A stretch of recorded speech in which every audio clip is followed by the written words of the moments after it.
Hey, what's going on, guys? This is Joe from Phandroid. It's the end of the week, which means you got more apps and games for you to check out. 5 more for you this week. Let's get into it.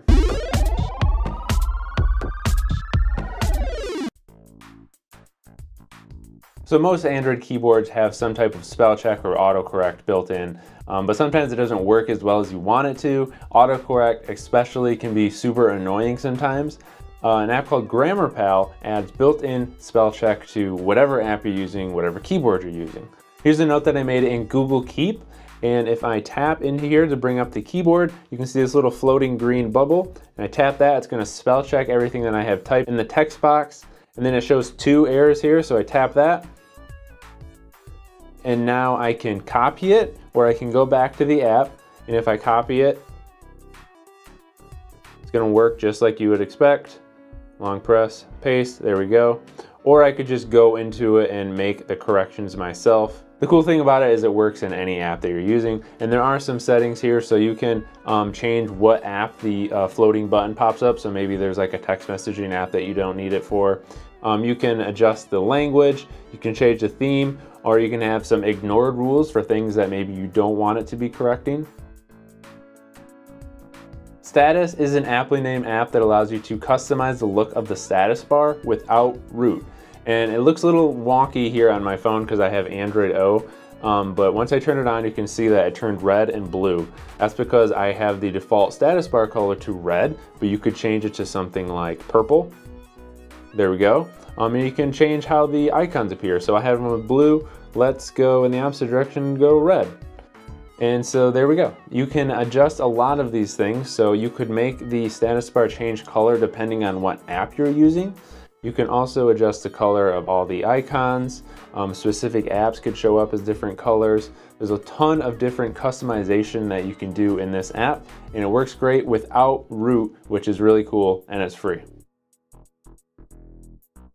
Connectify is an app that allows you to schedule when certain system things will turn on or off, like Wi-Fi or Bluetooth. So maybe every day at a certain time you want your Wi-Fi to turn off and at a certain time to turn back on. You do the same for Bluetooth. I don't know why you would do that, but you can do it. And so all you do is you select a time. So let's do 1:53, okay.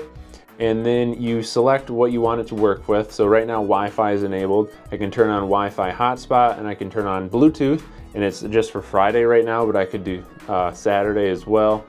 And it's enabled right now, but if I slide over and I turn off, that means that at that time all those things are gonna turn off. And if I change it back to on, this means that at that time all those things are gonna turn on. And so you can set up a schedule here and it will work every day at a specific time. Pretty cool. Once again, not sure why you would need it, but if you're someone who wants something like this is a good app to do it. Amino is a puzzle matching game. So the idea here is to match chains of the same color rings, but there's a little bit more to it than that. You can see these blue and these yellow rings that have the green dots inside. That means that as soon as I get rid of those rings, they're going to be replaced with the color inside. So once I make this yellow string of 3 here, you can see that that was replaced by a green icon. And that's the trick to this game, is you want to plan your moves ahead so that when you have those icons show up, they make sense into what you're trying to do. Because when this board gets full and there's no more moves to make, that's when the game's over. So we'll move this yellow guy over here, orange over there, blue, I can get that there. Okay, now we got a blue string. Orange over here, we can get another yellow string, figure that out. Lots of green in this map. And this is basically all you do, but it's going to get a lot harder as you go because rings aren't going to be placing as neatly as you'd want. You're going to have colors on their own, and the board will fill up pretty quick, trust me. But it's fun and it's addictive and it's free, so check it out. Zig is a game all about zigging and zagging. So you do this little dot, and every time you touch, you zig in the opposite direction. And the goal is to get these circles that are in the middle of the spinning circles. So you got to get in there, and it's tough because you don't want to hit the spinner. There we go. Oh, can't make it in there. Nice. I have this little immunity right now. Okay, now I have a magnet, so they're all sucked into me. This is my high score by a lot. Oh, there, it ended. But you get the idea. It's basically just you got to get into these circles without hitting the obstacles, which is pretty tricky unless you can get some of the cool power-ups like I had. It's called Zig, and it's super easy to play, and it's super fun.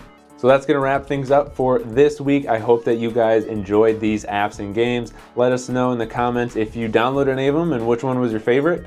If you enjoyed the video, be sure to leave us a thumbs up and subscribe to the Phandroid channel for more videos. We'll see you next time.